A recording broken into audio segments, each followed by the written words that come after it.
هاد الوقفة هذه بمناسبة ديال مرور 47 سنة على طرد المغاربة من الجزائر سنة 1975. هاد الوقفة هذه لتمرير الخطاب للنظام الجزائري عبر القنصلية ديالو هنا بوجدة، باش نذكرهم بأننا حنا أبناء الضحايا، ما أننا ما نسيناش هاد المسألة هذه، لأن هذه لا يطالها التقادم، خاصة وأن هذه جريمة جنائية قبل ما تكون سياسية. وهذه الجريمة هذه ارتكبها النظام الجزائري مباشرة بعد ما المغرب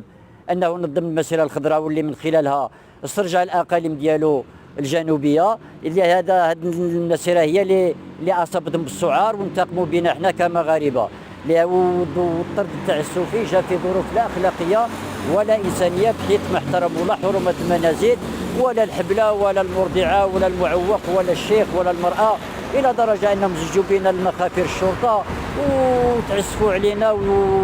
وجردونا من كل ما نملك من الأرزاق ديالنا، إلى درجة أن الناس جات غير كاين اللي جاب حقيبة، كاين اللي جاب بلزمة.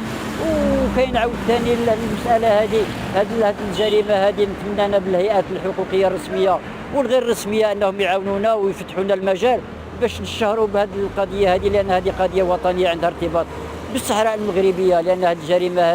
هذه راه ارتكبها النظام الجزائري في حق مغاربه اللي ساهموا في ثوره تحرير الجزائر. احنا معنا عائله، معنا في العائلات المغربيه المطروده من الجزائر هناك عائلات اللي فيها اب وفيها ابن وفيها اخ شهيد، عندنا معطوبي حرب، عندنا ارامل الشهداء، وهذا الشيء كامل اللي قدموه المغاربه لتحرير الجزائر، انهم ما راعوش هذا الشيء هذا وانتقموا